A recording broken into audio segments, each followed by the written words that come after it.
Hi everyone, we're going to look at example 5 from the week 8 activity. So this will be your setup to do problem 6 and problem 7. It's very similar, I'm asking the same questions. So what does this one say? Well, it says in 2017 a survey was conducted by the National Science Foundation, NSF for short, and it claimed that less than 15% of those currently employed in a STEM field in the US are under the age of 30. So we conduct a similar survey to determine if the proportion of STEM field workers in our state under the age of 30 is less than the national average. We collect a random sample, 500 of these STEM field workers, and find 12% are under the age of 30. Okay, so we got a bunch of information here. Now, we could just jump in here, but remember, we can also just try to pick out the relevant pieces of information, right? So you're reading through the problem. First thing I see. Well, the first thing I see is that I see the word claimed. And remember, we're often looking when we're doing hypotheses for a claimed value, okay?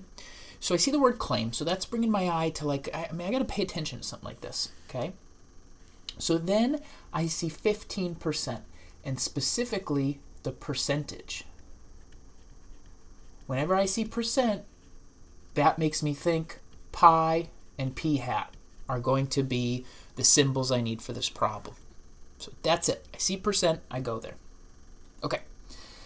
So, all right, great. They're claiming, a survey is claiming that less than 15% employed in the STEM field are under the age of 30. All right. So we want to conduct our own survey. So we conduct our own survey to see what this looks like for our state. So this was a national survey they were talking about. We're interested in our state. So what does 15% kind of compare to our state? So we collect a sample of 500. So here we go. Sample of 500. So we'll bring that up here. Sneak around here. So then this is our sample. 500 STEM workers. And then they give us another percentage. So this is doubling down on pi and p hat. This 12% here.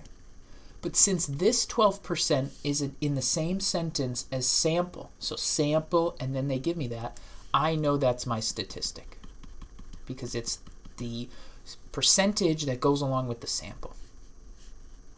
P hat is 0.12 or 12%. So we got a bunch of information here. Really good. So let's see what they ask for. So it says, use the correct applet to create a sample distribution in order to get the necessary information to calculate the standardized statistic. So that's a lot of stuff, but we just have to break down the problem. Sample distribution, right? This is our picture.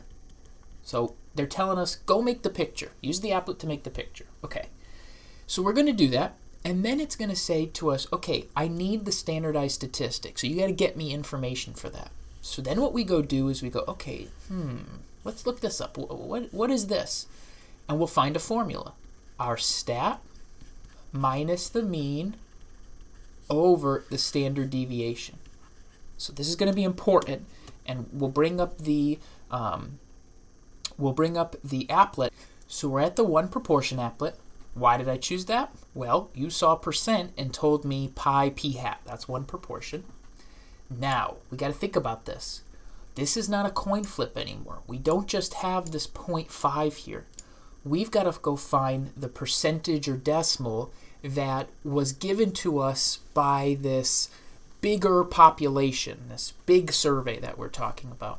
So the big survey gave us the number 15%. That's what was attached to the big group, all STEM workers, 15%. Now, the number of tosses, what's that? Well, you already picked out the sample. You said 500 STEM workers. There you go. That's your sample size. And here we could do 100, 1,000. I want nice pictures, so let's just do 1,000. Okay, we're going to draw the samples. We're going to have proportion of successes clicked. And here we go. So we get this picture. You're seeing here, it's a little bit weird. This picture isn't perfectly bell bell-shaped, but it's relatively close. Our mean, 0.15. That's exactly where we wanted it. That's good. So what we're going to do is we're going to grab this. So we've got our picture. We brought it over, our distribution. So this is our sample distribution. And we've gotten from this distribution the mean and standard deviation. But wait, that's what this formula asks for, the mean and standard deviation.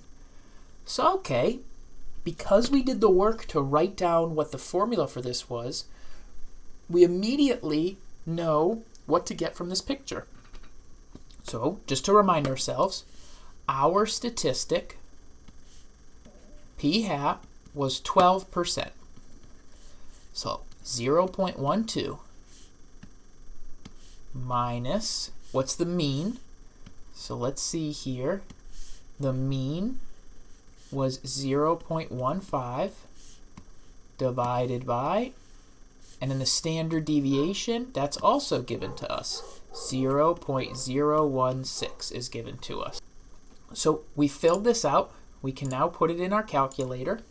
Remember, if you're going to do this on a non-scientific calculator, or even with that, you need to make sure parentheses, if you're going to put this all together. 0.12 minus 0.15 divided by 0.016. This gives me negative 1.875. Okay. So, what does this tell me? This tells me, right, that my standardized statistic is negative 1.875. My actual sample, my actual 500 people I talked to are 1, not quite 2, almost, but not quite 2 standard deviations below. Okay, so this actually was part C. I went ahead a little bit, but that's okay. Part A just wanted this information. So from part A, all you need is this info. We did part C because we got a little too excited. So part B says sketch the graph of the distribution and identify the values that correspond to -2, -101, and 2 standard deviations. So how does this look? Mean, standard deviation. So this again, I'm just pulling this right from up here. So how does this work? Well, the mean is the middle. That's 0 standard deviations from the middle. The middle's the middle. Okay, let's go 1 standard deviation up. So how do I do that? Well, I take 0.15 plus the standard deviation. All right, so this would be 0.166. Now I'm going to go 2 standard deviations up. Well, how do I do that? Well, this would be 1, 2. Well, that would be just go 2 standard deviations up. So do it again. 1.166, that's where I am at 1, and then I add again. Okay, so this would be 0.182. So again, I'm just very similar to what we did previously with the 2SD method. It's extremely similar. I'm just showing both 1 and 2 standard deviations up. So I'm kind of just doing a little extra work here. So then we're going to go -1 and -2 down. So we're going to go left, left. Okay. So this one, -1, 0.15 minus 0.016. Okie dokie. So that's going to be 0.134. Just quick go through your calculator. You can plug that in. All right, so that's 1 standard deviation down. All right. So then what we're going to do is do it again. Now take this spot you're at and go down a standard deviation again. Okay.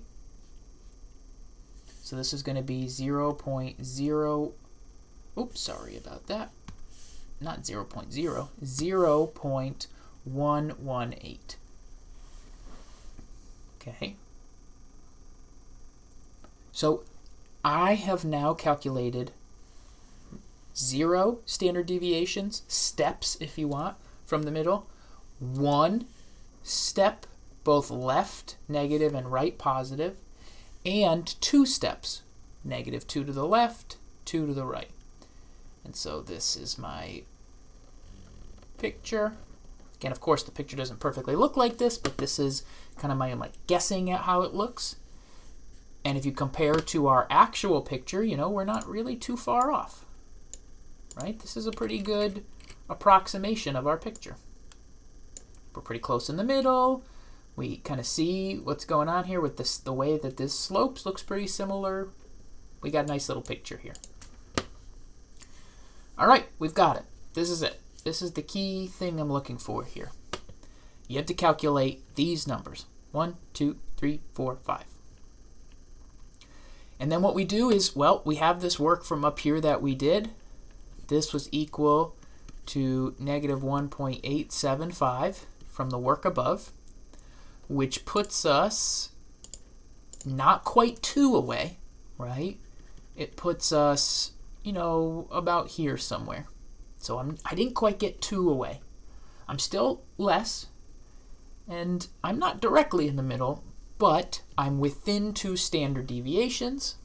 So what do we say? If you're within 2 standard deviations, your statistic is usual. When we're using this method, just like the 2SD method, if you're within 2 standard deviations, which we are, you're going to be usual. That's it. That's all I'm asking for.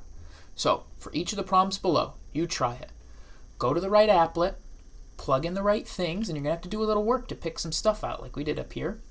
Get the mean and standard deviation. Use them to draw in this picture where you calculate these steps. Calculate your standardized statistic. We did that right here. Okay. And then tell me if it's usual or unusual. By comparing it, are you inside this negative 2 to 2 range, or are you on the outside?